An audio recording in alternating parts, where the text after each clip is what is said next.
Brenda helps people adapt and even thrive during times of change and transformation.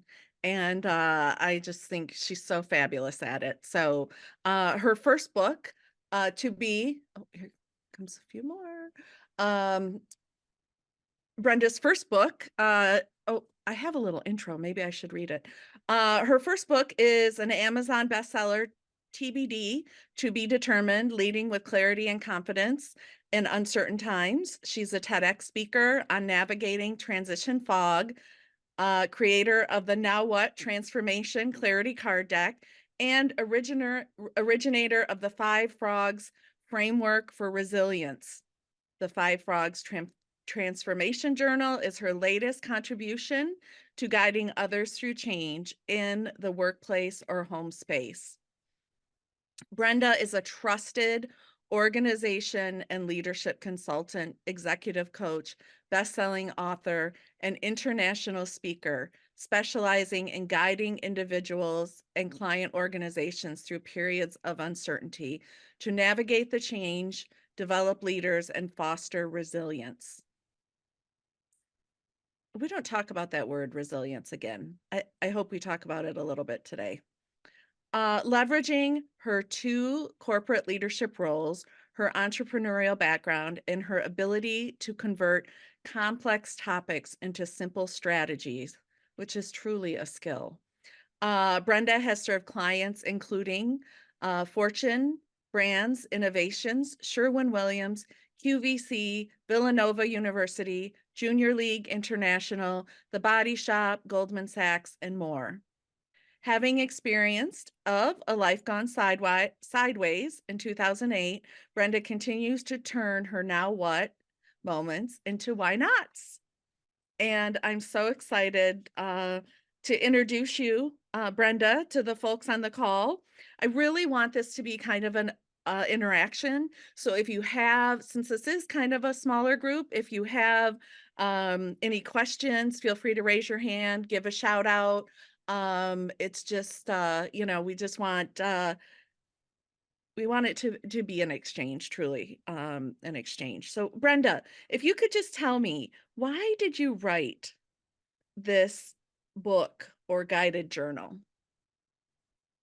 It's a story, and I write about that at the very beginning of the journal because I went through my own stuff. So I think for most of us, any transformation starts with a now what moment where something falls apart, goes haywire. For me, it was 2008 when the economy was taking a nosedive. My life did the same thing. I was unexpectedly divorcing, becoming a single mom with 2 small boys, a consulting practice, but no guaranteed income, no health benefits. Anyway, everything, life as I knew it, went upside down. And I went into my divorce attorney's office, and he told me not to come in and talk to him about anyone I was dating and serious about until I had kissed at least 5 frogs. Now, in my mind, I'm thinking, oh my gosh, in my mind, I was a married person. I couldn't imagine dating at all, let alone kissing 5 frogs. But I started dating eventually. And in my mind, I kept thinking about the dates as frogs, like, oh, 1 frog, 2 frog. By the 5th, I'm like, maybe I'll write a book about this. 5 frogs. Until I finished dating the 5th frog and realized what a lame book that would be. So I pushed that concept to the back of my head, didn't give it too much thought. And then one day I heard Ilvana Van Zandt on TV say frogs is an acronym for fully reliant on God. And I'm like, just push that to the back of my head. I love Ileana. I love her. And then I had a dream one night of a frog. The next morning I went shopping with a friend to a store that was filled from floor to ceiling with knickknacks. And when I walked in, the first thing I saw was the same frog I dreamed about the night before. The next day, I was in my office cleaning it out, and I found an old Christmas card from a client, and on it was the frog. So I knew there was something in the universe was telling me I needed to do something with these frogs. And then I began to think about this concept of an acronym. And I realized that the stages we go through anytime some disorienting life event or change hits is FROGS. We freak out. That's the F. Then the R is more responsibilities start coming our way. The O is over time we overcome obstacles, which creates G, growth. And finally, S, we may not find, it's not about finding the external force, the prince, the princess. It's about crowning a more royal, stronger, more expanded sovereign version of ourselves. And so I began to say, really, it's repeating that cycle again and again and again that results in resilience. Mm. So, long story, that's what the frogs are all about. And I've carried this with me for years, knowing one day I was going to write about it. The journal is my first entree into it. There is a book that will be more detailed that will follow it within the year. Okay. Awesome. I pay attention to, I just pay attention to signs. I pay attention, when the universe is screaming something at you time and time again, I'm like, supposed to do something with that. And it got so crazy and with the frogs appearing everywhere that I looked it up and said, what do frogs mean? And well, hey, Does it frogs, mean a pestilence is coming? No. frogs are a symbol of transformation and change. Oh, That is what they symbolize. So there are no coincidences. It all just kind of came together. And here we are today introducing the concept. and I'm a firm believer that the universe, God, whoever your higher power is, they send these things to you, and it's our job to pick them up and interpret them, right? Hmm. Yeah. Absolutely. Yeah. Yeah. It's And also how sometimes I it got. takes me a while to get it, so they keep coming. Well, true. I mean, think about it. I went back and years later, I talked to my divorce attorney about this five frogs thing he said to me. He had no recall of it. He goes, that doesn't even sound like something I would say. I said, you said it. I remembered it. And this is what resulted in it. So, Oh, awesome. So I want to jump in. I am going to be on camera in a few minutes, but I've been trying to Hi, work on a Christina. paper. Aw. I'm working on a paper that I need to turn in. Anyway, cameras on, or even better, I respect cameras off, but I don't care where you are, what you're doing, turn the camera on. I don't want this to just be us. Kelvin, thank you yes, for having yours on. It was good to Yes, see a Kelvin. smiling face every now and then. No I'm going to problem. jump. I'm going to jump on camera in just a second. I did want to say yes, signs, signs, signs. It is amazing to me how many people miss signs. Yeah. I am also working on a book called The Birth of the Butterfly Story. And it is Ah, about dealing with death and grieving, and how many times people get so caught up in their grief. Not that, everyone has to choose how they grieve, Right. but so many times people are missing the signs and they are so there. mhm, And I have amazing stories to tell as it relates to that. mhm. Oh, Good. thank you for sharing that, Christina. I had listened to a webinar yesterday. Brenda and I were chatting about it briefly, and someone in the webinar said that we work at least 85,000 hours in our lives. I'm like, dang, that's a lot of hours, right? Because I know mine is probably even more than that.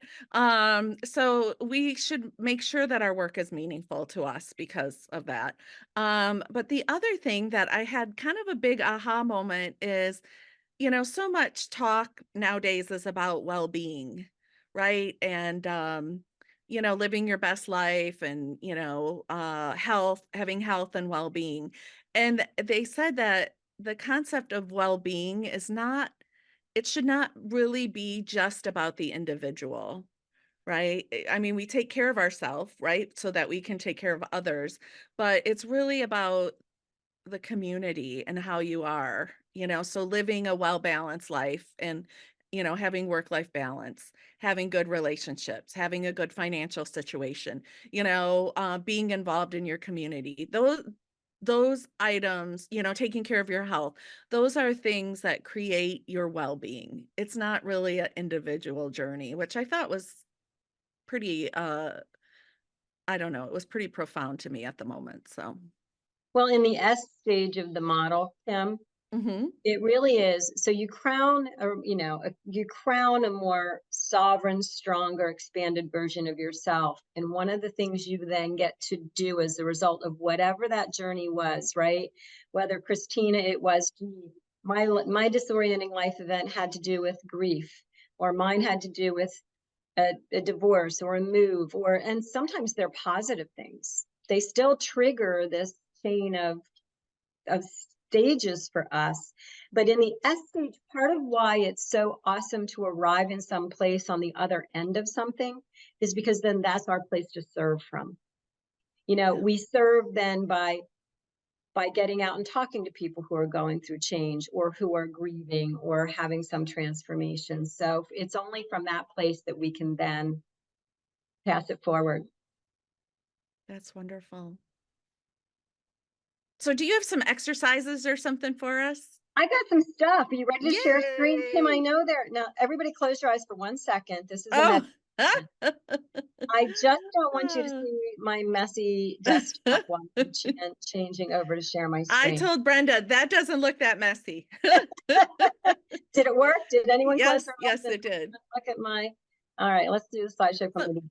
So I just want to say really briefly, this talk is sponsored by the International Society for Organization Development and Change. It is an organization that I am very involved with.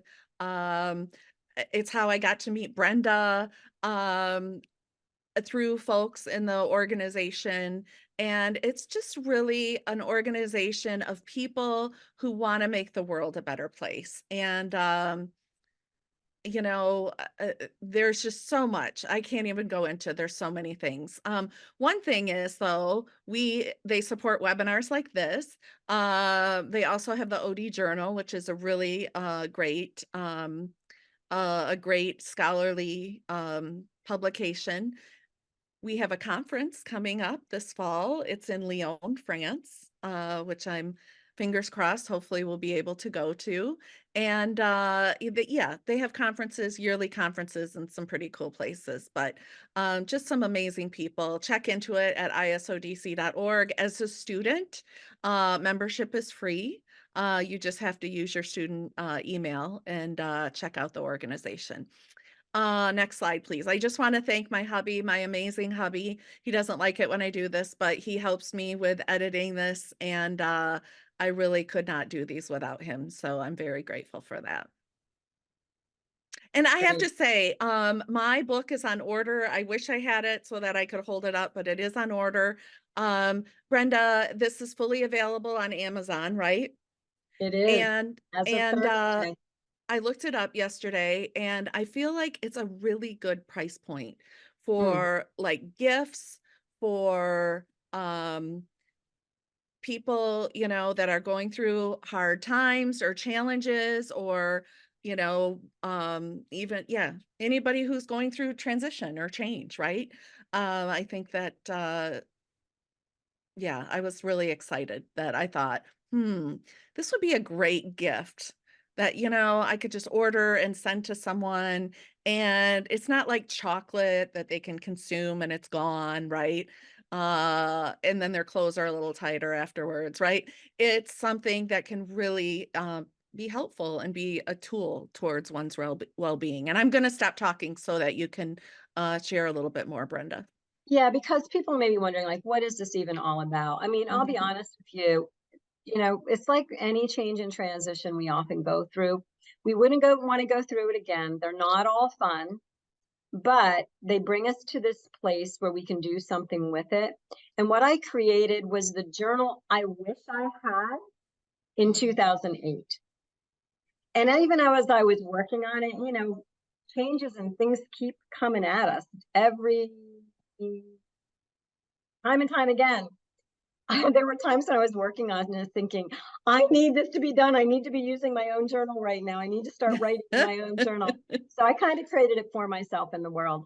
Mm, But that's just the back cover. And the way I talk about it is life doesn't always go unplanned.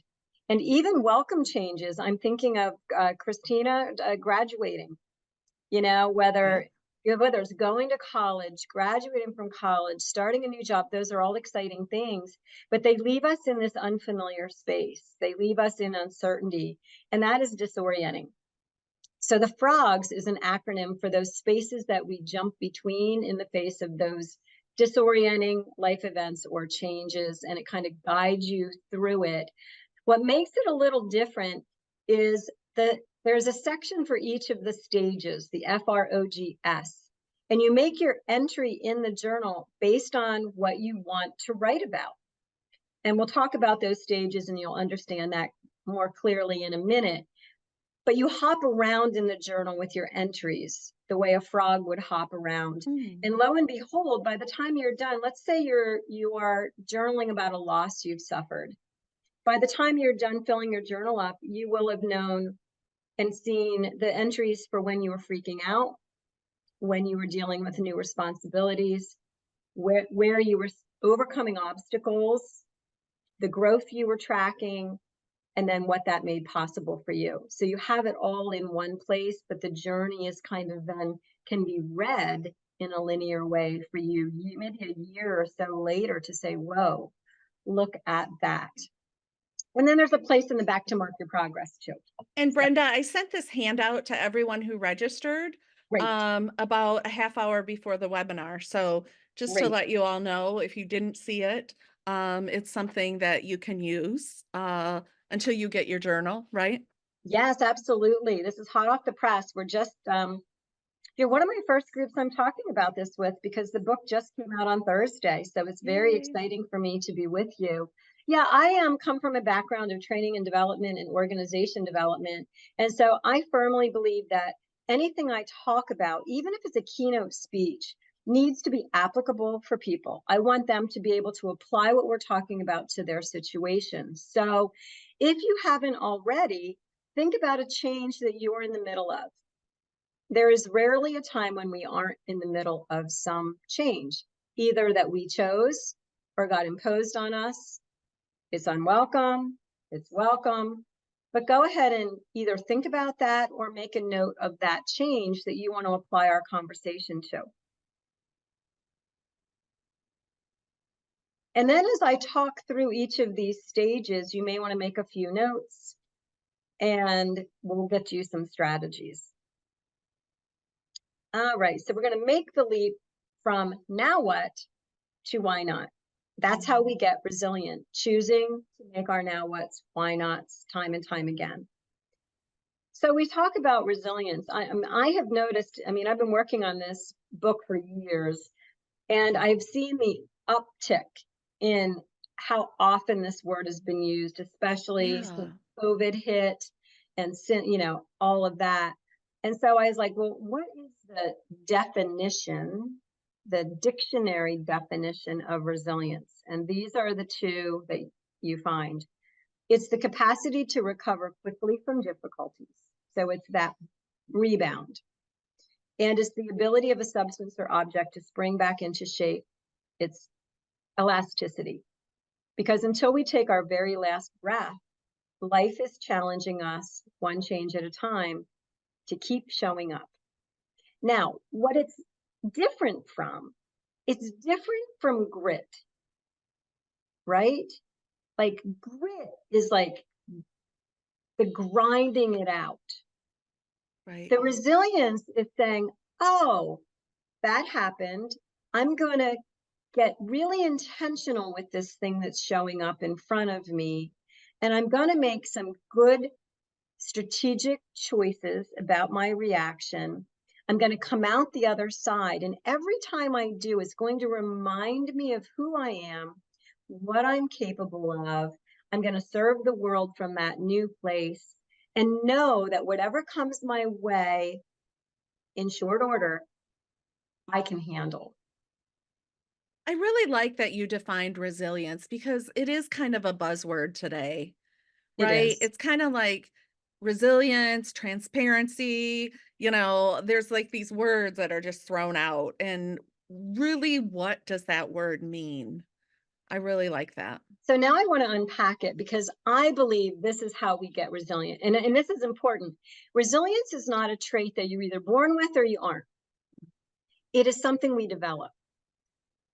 And you probably know people that aren't all that resilient. And you know other people who you go, how have they managed a life like that? Or a job like that? They just have that ability to be elastic and not get stuck. So if we look at the various, let me start this way. When something comes our way, here's how we often show up, right?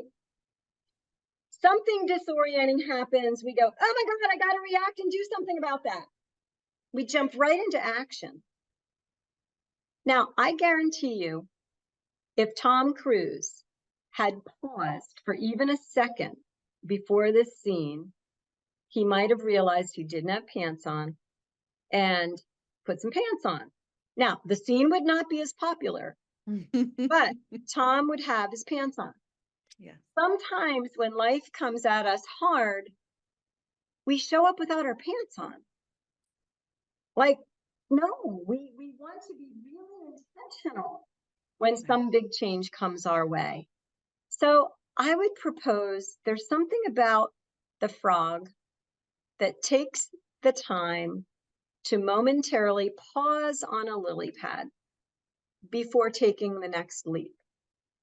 And if we show up in that way, and by the way, I am not even talking about long pauses.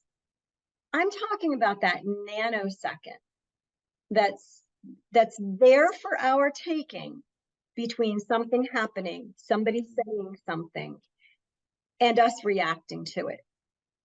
There is so much power right there.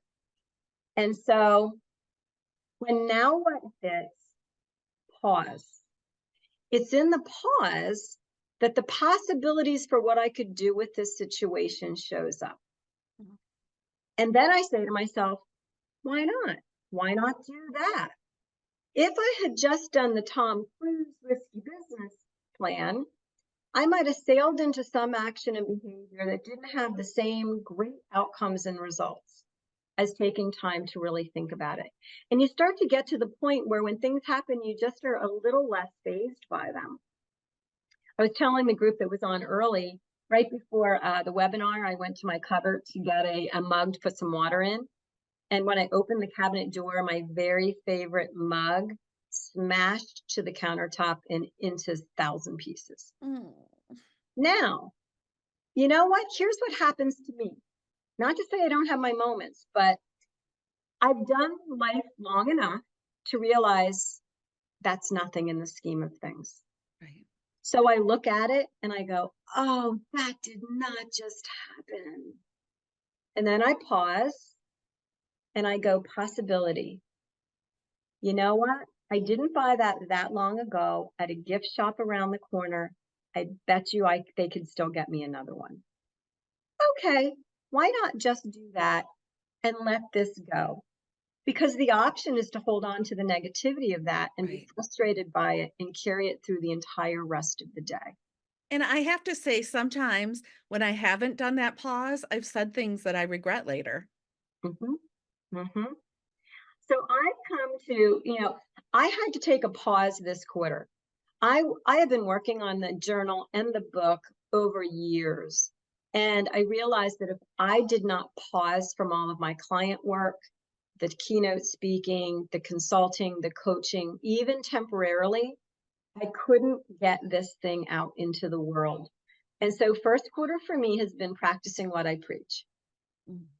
Limiting the amount of coaching engagements I'm doing, putting some work in business development on hold, knowing I wanted to produce the book and start speaking about the concept, and trusting that the other 3 quarters of the year will more than compensate for the revenue I put on hold in the first quarter. So I practice what I preach. And I've come to think about that pause as where our power lives. It's the pausability, right? The possibility lies in the pause.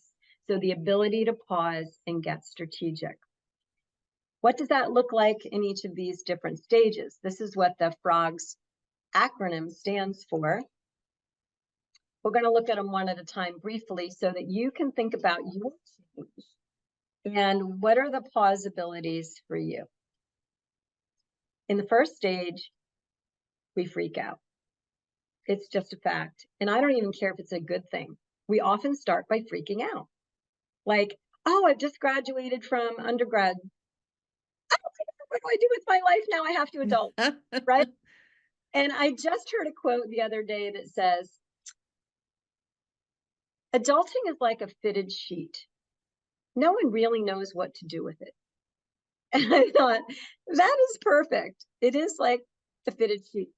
So we're excited we Wow. graduated, but then we're facing with our whole future.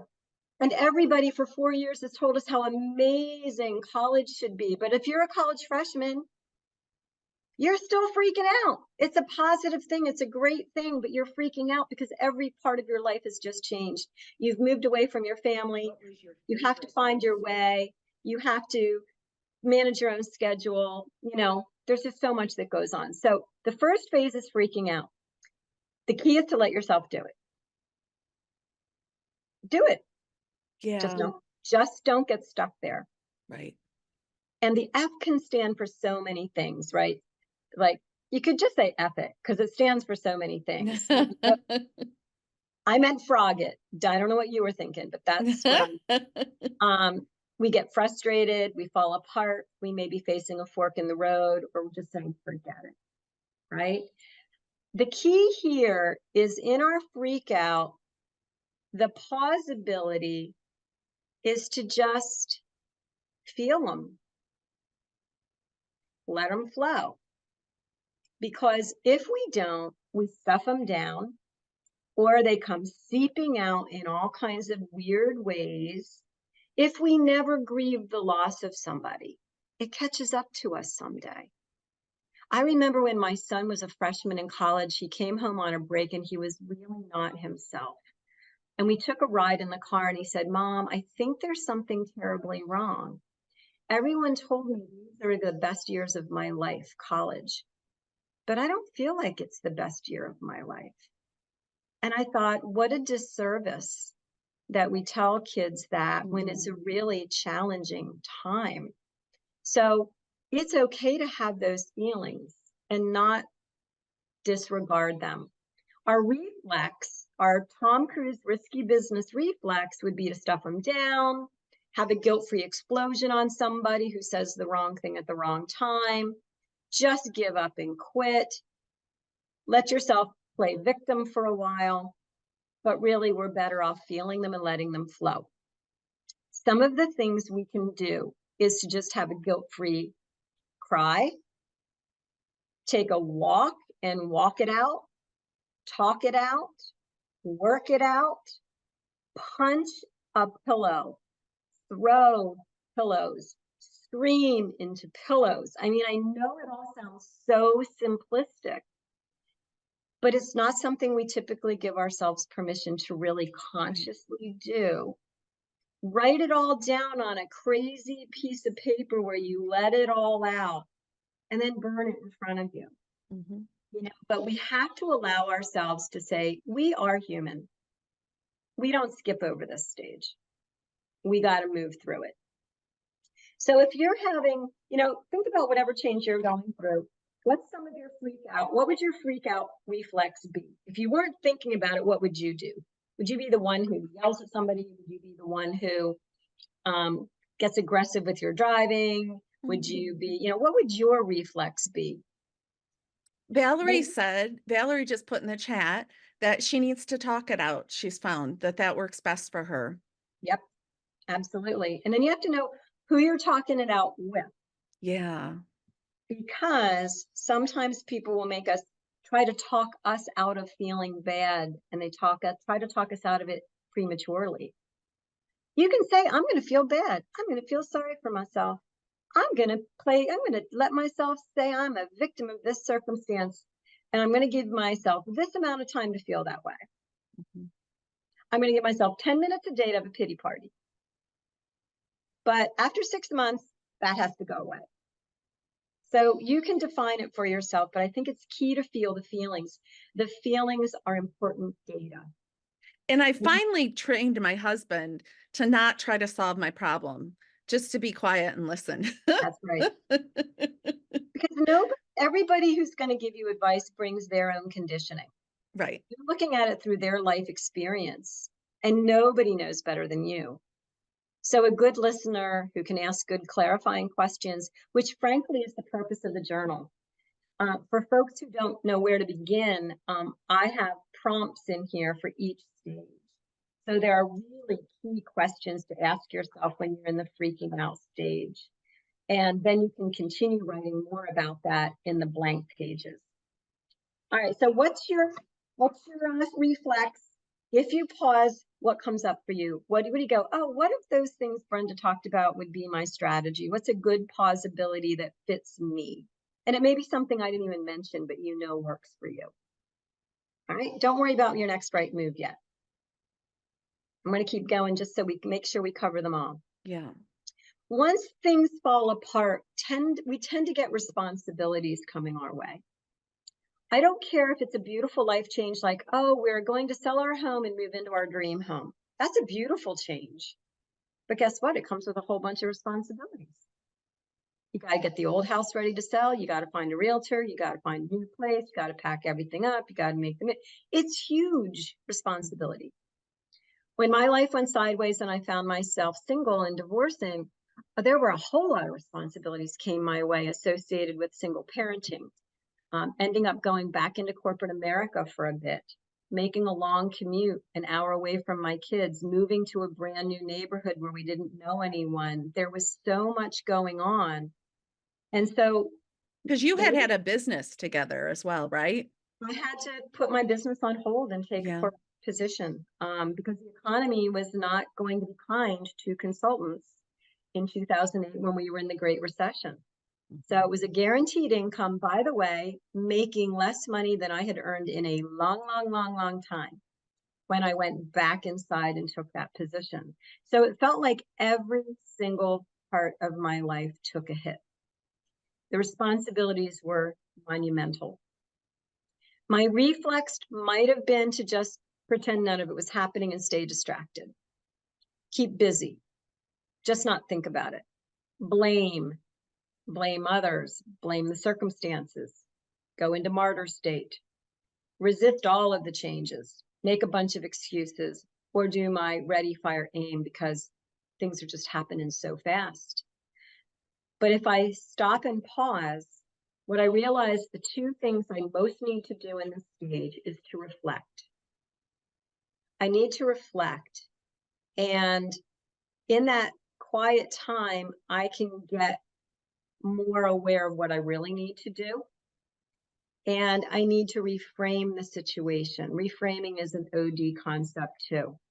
But reframing is looking at the possibility in a situation. So for example, I was driving 1 hour through 70 red lights. I literally counted them one morning between my house and my new job. I cried every day and night for a month driving to that job. And I was talking to a colleague on the phone one day, and he said to me, here's how I want you to think about this stage of your life. It is a temporary bridge to what's next. That was the single most powerful reframe anyone had ever given me for a life going sideways. And that's what I said to myself. This is a temporary bridge to what's next. And I can tell you, I went kicking and screaming into that corporate position. It was the best thing that could have ever happened to me. I was surrounded by an incredible team of people who supported me at that time, whom I loved working with. I got to roll up my consulting sleeves and actually be in an organization again and really work on some rewarding projects, learn so much. And then 4 years later, when I went back out and rebooted my business, I was so much smarter as a consultant. So the plan Brenda, is perfect. Brenda, Valerie says she's been taught to do the next right thing and just do it. No procrastination. It is tough, but it Valerie, did you works. read my first book? My first book is about navigating change like you're on a foggy country road. You can see it on Yep, my TEDx too. And yep. you know, when you're in the fog, you can't see. Your low beams come on, but we get impatient. We try to turn our high beams on, and that just obscures the view further. It makes it all the worse. Our low beams are what get us through foggy times. Our Yep. low beams illuminate 350 feet at a time in front of us. That's all we can see. And so the metaphor for life is, yes, you just put your low beams on and do the next right thing. And Yeah, then what the next right thing is becomes apparent. it's funny that you say that because I live in the mountains of North Carolina right now, and we get a lot of fog. It's actually low clouds, but same thing. It's hard to see. Well, I'm going to spoil my TEDx ending for you, but I have to for Valerie's sake. So Valerie, as I was going through that foggy time, I thought, man, okay, the optimist in me says, well, fog is just a cloud on the ground.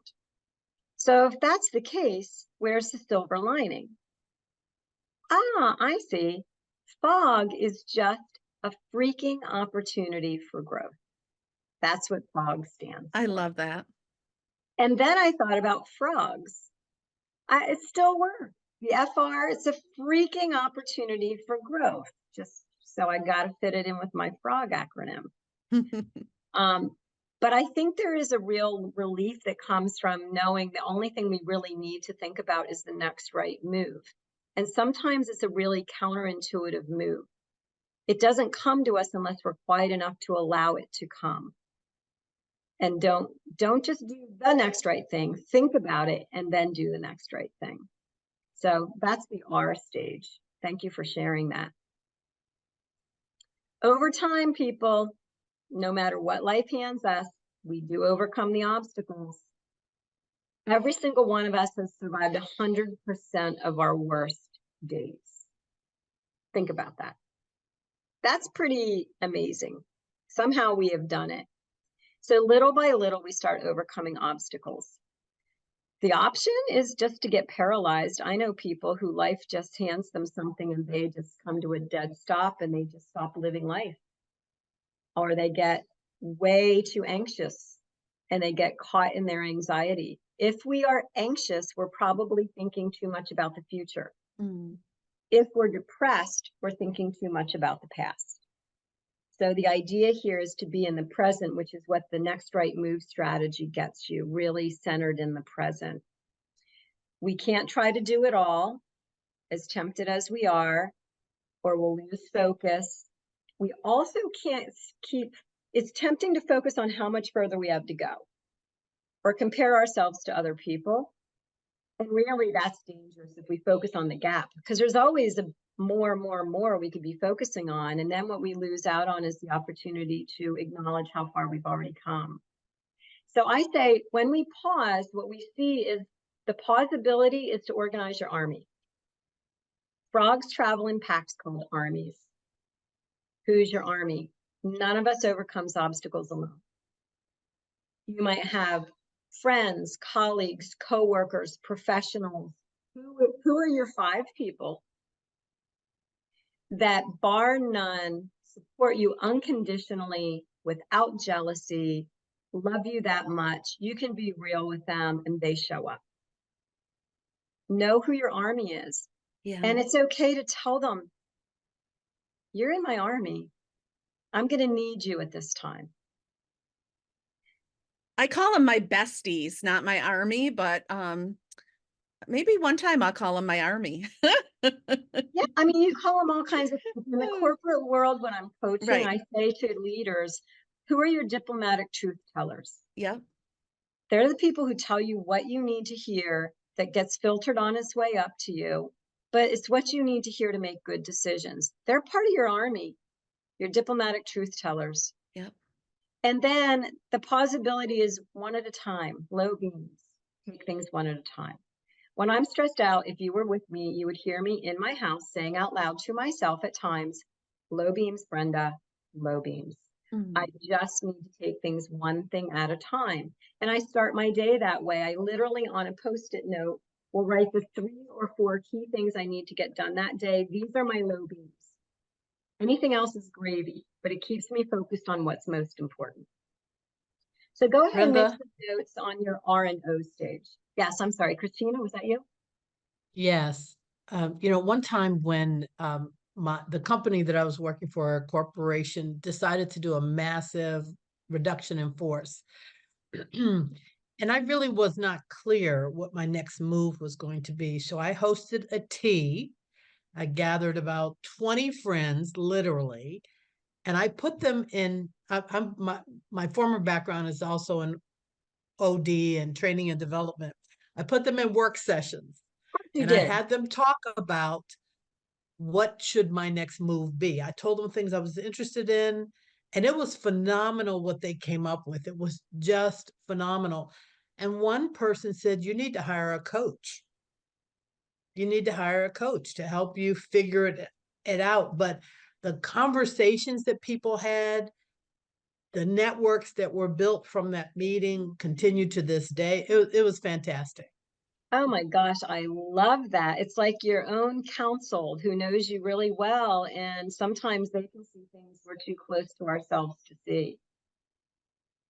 That I gave love me that. goosebumps. Yeah, that is, I'm probably going to steal that example and share it in the future, Christina. I love the idea of like really taking that army Yeah. seriously. Yes. So anyway, on your sheet, catch up to me with R and O if you want to make some notes to yourself, either about what your tendency in blind reflexes or what the plausibility is that just came up. Maybe Christina planted a seed for you. And, we'll talk about next right moves then later. All right, moving on. Can I just say about, the problem with comparison, um, comparing yourself to others, or, part of that is losing focus. I mean, it's all our job to live our best life, right? So, you know, we're not supposed to live like the Joneses or the Smiths or the whatevers, right? I mean, we're supposed to figure out what our best life is and live it. And I just think that that's so important. We need to do that work on ourselves, to be able to know that, so that we don't have to compare ourselves to other people, right? I have had to get in my own lily pad pause to say, but what is your purpose? What's your why? And for me, I get lit up talking to you as much as I do a group of 1,000 people at a SHRM conference. I I get love lit that. up. This week, I get to go talk for Women's Month to 2 sets of women whose jobs are working on a factory floor, to try to lift them up and encourage them to dream bigger. That's what God or the universe put in my backpack. That's the package I'm supposed to deliver.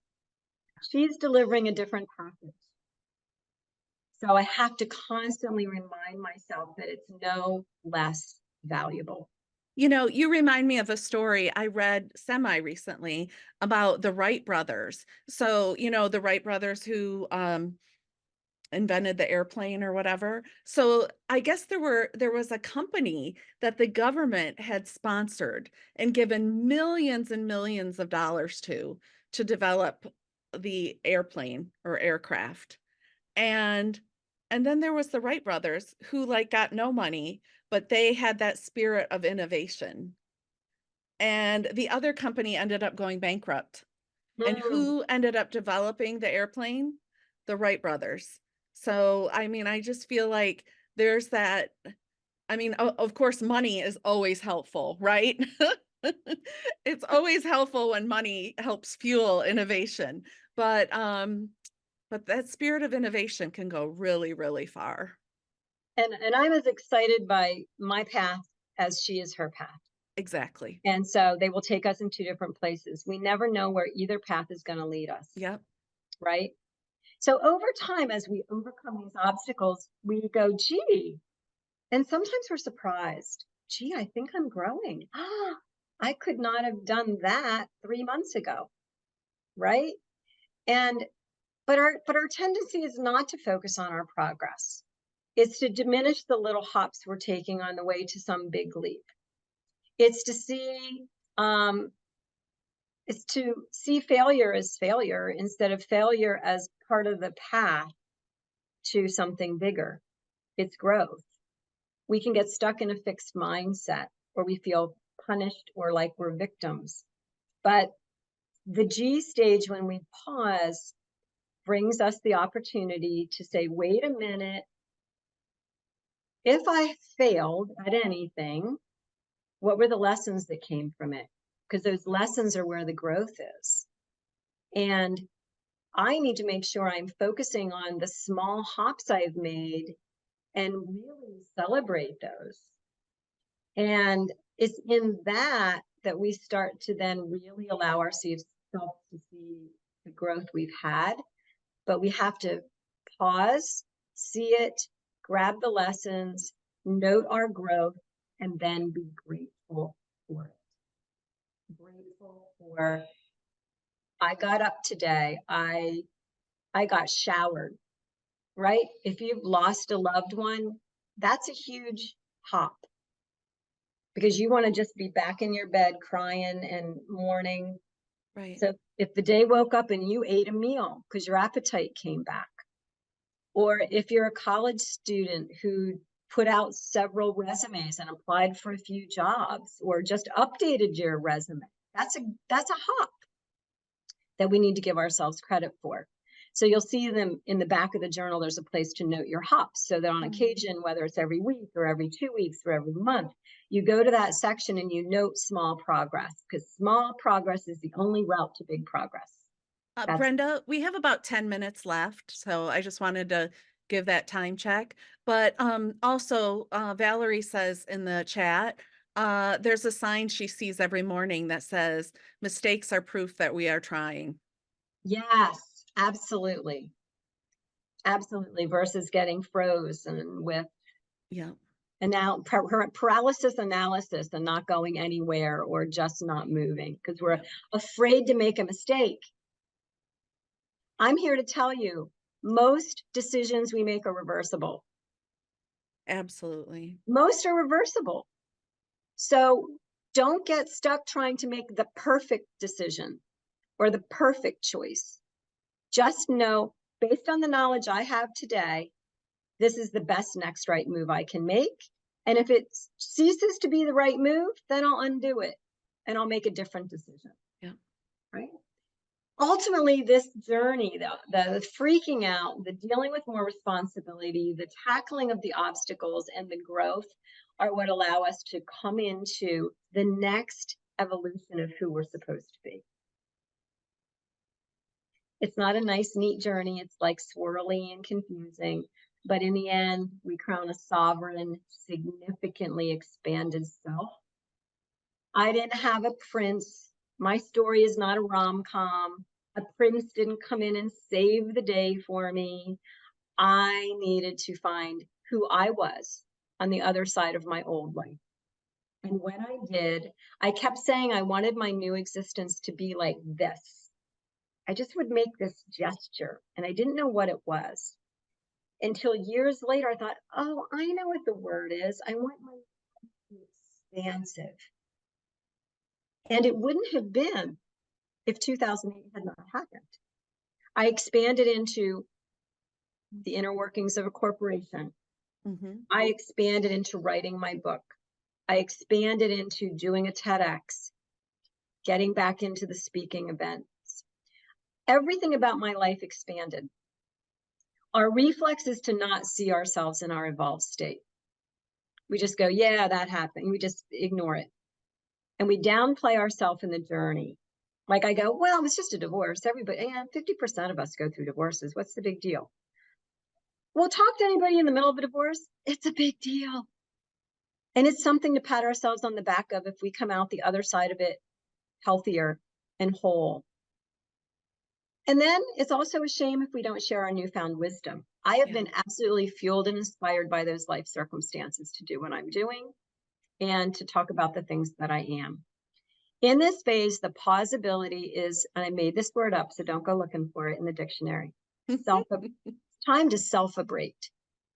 where do we deserve to give ourselves some major credit? And what does that look like? And then what about our situation can we use to serve and share with others from?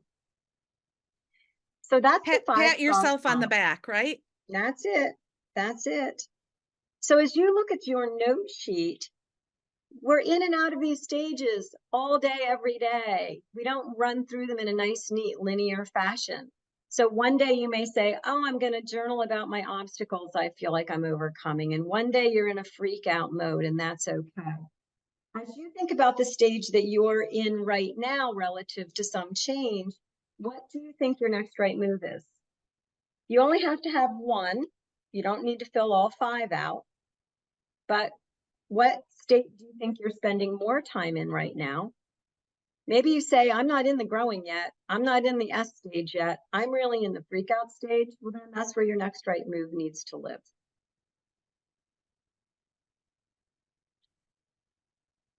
Here's what I believe. I believe that behind every now what is a why not. Why not ready to be unleashed? So look at your disorienting event as the world saying, unleash your why not. That's what happened for me. And Brenda, I love Martin Luther King Jr. has a quote, faith is taking the first step, even when you don't see the whole staircase. That's the next right move. And knowing that it always works out. You just, it just came to my mind as I was thinking about my mug breaking this morning and going to that gift shop and this whole quote. Going to that gift shop will allow me an opportunity to take my journal and see if they'd like to carry it in the shop. Yes. Because I have a lot of shops who are asking to carry it. I have a doctor's office who wants to carry it. You know what? That's going to be my why not. That's why the mug is going to lead me to that gift shop. Yeah. Just popped into my brain. I want to pay attention to that little message from the universe. So what questions or comments do you have? I'm going to end on this note, and then open it up. But celebrate. We all want to leap. We want to make the leap from now what to why not. However, every leap starts, you get there hop by hop. Celebrate your hops. Every hop is just one letter away from hope. I love that picture. I love quotes. You know me. I'm just a quote geek, I guess. But one of my favorite quotes is by Warren Bennis. And it's out of his book on becoming a leader. And he says, no leader sets out to be a leader. People set out to live their lives, expressing themselves fully.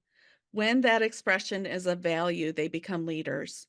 So the point is not to become a leader. The point is to become yourself, to use yourself completely, all your skills, gifts, and energies in order to make your vision manifest. You must withhold nothing. You must, in sum, become the person you started out to be and to enjoy the process of becoming. Absolutely. I just love that because I think so many people want to jump right to being the leader. Right. And, I was talking to a student, this was many years ago, and they were in college and they said, well, I just want to be the boss. I said, the boss of what? Who are you going to be the boss of? I You work got to with pick your lots of field. You got to, do all these things, and I just think that, these are things that you have to go through. I work with a lot of executives, and I know more about their behind the scenes journeys, both personally and professionally than many. And it is a journey, and there are often trade-offs. It's not just some magical thing we should all envy because they have gone through some stuff to get there. Yeah. And they may even be paying some prices to be there. So again, taking a peek behind the curtain, everyone's living a five frogs life. We don't have the choice. And the model applies whether we're individuals going through a change or we're a team or an organization going through a change. Company announces a reorg. Oh, we are right there. Everybody's freaking out. People are getting new responsibilities. There are obstacles that have to be overcome. There's growth that's possible depending on how much reflection is done in the strategy. But ideally, you can come out of it the other side an even better organization, a more competitive, a more efficient, a more healthy culture. All of those things are possible, but you're not going to leap to healthy culture without all of those things in between. If someone wants to email you, Brenda, what's the best way? Yes, I'm going to put that up here. In fact, I invite you all to drop me a note, Mm. and there's something in it for you. Email me with your location and a sentence or two about what about today's talk meant to you. And I'm going to do a random drawing for a giveaway for one free journal. So make sure you send me your address too. That's why I asked for location. And I will let Kim know who the lucky person was. I'll put all the names in a mug, maybe my new one when I replace it. Pull one out and give one of you a mug. So that's how you reach me. And the QR code will take you to my website, or I think it takes you to my website. The book is available on Amazon, so you can look that up on Amazon. And if you want to go to my website and looking for some other free resources, you can get we created a change navigator assessment that's free that can help you to better understand how you currently navigate change and how you could do even better during times of change. So you're welcome to also take that. And Kim is offered to give me everyone's names and email addresses if you would like me to put you on my mailing list for newsletter, insights, resources, tips. I will be happy to do that. If you say I really didn't want this, simply unsubscribe. And we have a talk.